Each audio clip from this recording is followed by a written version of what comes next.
সরকার নির্বাচন প্রভাবিত করতে চাইলে পদত্যাগ করবেন প্রধান নির্বাচন কমিশনার। রাজশাহীতে মতবিনিময় সভায় এসব কথা বলেন তিনি। কোন পদ্ধতিতে নির্বাচন হবে এ বিতর্ক নিয়ে প্রধান নির্বাচন কমিশনার বলেন, পিআর পদ্ধতিতে নির্বাচন সংবিধানে নেই। ভোট জালিয়াতির বিষয়ে সতর্ক করে সিইসি বলেন, যারা ভোট কেন্দ্র দখলের আশায় আছেন তাদের স্বপ্ন দুঃস্বপ্নে পরিণত হবে। রাজশাহী থেকে মতিউর মর্তুজার তথ্য ও চিত্রে প্রতিবেদন। বিগত ৩ নির্বাচনে অনিয়ম জালিয়াতির ক্ষত কাটিয়ে ফেব্রুয়ারির প্রথমার্ধে ভোট ধরেই এগোচ্ছে নির্বাচনী ট্রেন। এবার নির্বাচনকে উৎসবমুখর করতে যাবতীয় প্রস্তুতি নিচ্ছে ইসি। চূড়ান্ত ভোটার তালিকা ২ সপ্তাহের মধ্যে হবে প্রকাশ। সীমানা নির্ধারণ বিষয়ে আগামী সপ্তাহ পর্যন্ত চলবে শুনানি। চলছে ভোট কেন্দ্র বাছাইয়েরও কাজ।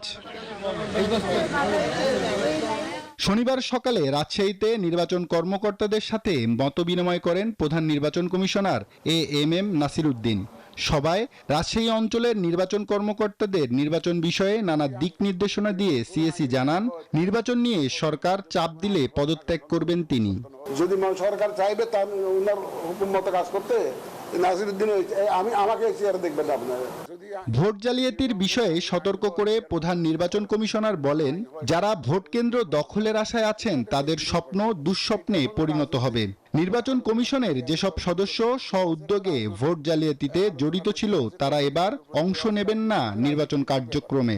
যারা ভোট কেন্দ্র দখল করার জন্য নিয়ত করে বসে আছেন, বাক্স দখল করার জন্য নিয়ত করে আছেন, তাদের স্বপ্ন ভঙ্গ হবে। কেন্দ্র দখল করে জিতবো, বাক্স দখল করে জিতবো, সেই সুযোগ ইনশাআল্লাহ তারা পাবে না।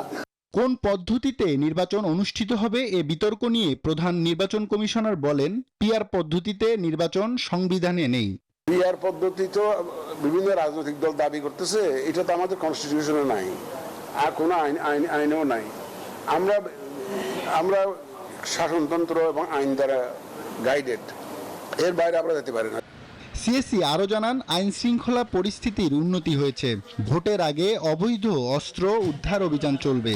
অস্ত্রবাজি করে ভোটে জয়ী হওয়া যাবে না। আব্দুল্লাহ মামুন, নিউজ 24।